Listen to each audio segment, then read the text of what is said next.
وہ گاڑی سے اترا اور بڑی تیزی سے ہوائی اڈے کی جانب لپکا۔ جہاز اڑنے کے لیے تیار تھا اور اسے ایک کانفرنس میں شرکت کرنی تھی جو اسی کے اعزاز میں دی جا رہی تھی۔ جلدی جلدی جہاز میں پہنچ کر اپنی مقررہ نشست پر بیٹھا اور ابھی جہاز اڑنے کے بعد کچھ ہی دور گیا تھا کہ اچانک اعلان ہوا۔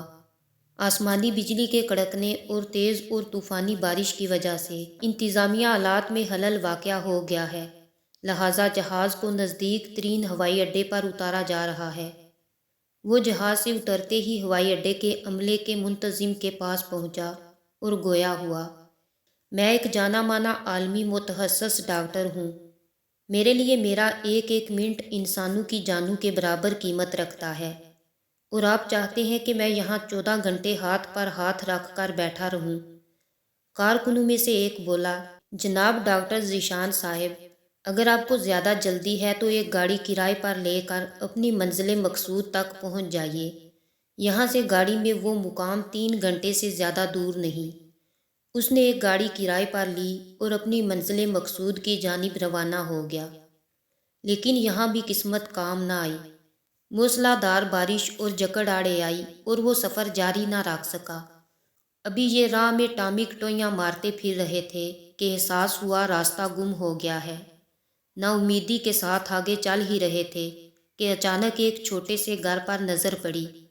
اس طوفان میں غنیمت جان کر نیچے اترا اور جا کر دروازہ بجا دیا۔ آواز آئی، جو کوئی بھی ہے اندر آ جاؤ، دروازہ کھلا ہے۔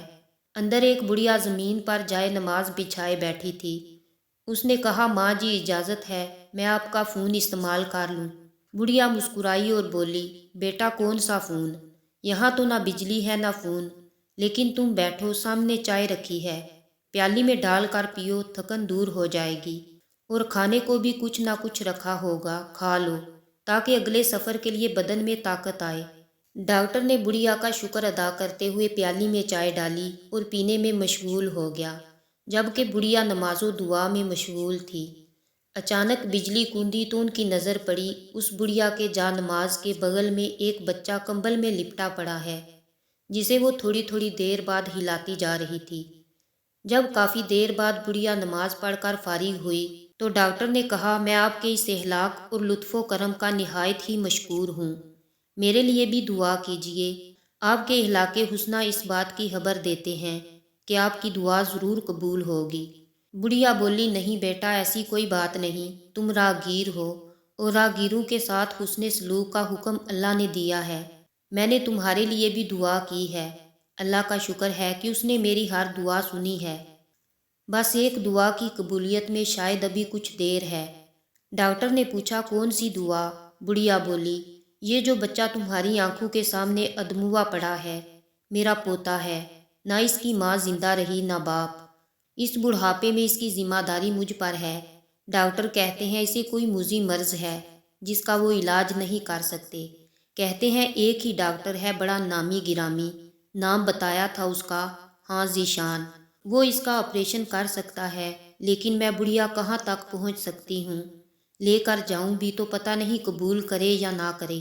میری تو خیر ہے، یہ بیچارہ بچہ ہوار ہو جائے گا، بس اب اللہ سے یہ امید ہے کہ وہ میری مشکل آسان کر دے۔ ڈاکٹر کی آنکھوں سے آنسو نکل رہے تھے، وہ بھرائی ہوئی آواز میں بولا، خدا کی قسم، آپ کی دعا نے ہوائی جہاز کو نیچے اتار لیا، آسمان پر بجلیاں کندوا دی، مجھے رستہ بھلوا دیا تاکہ میں یہاں تک کھینچا چلا آؤں۔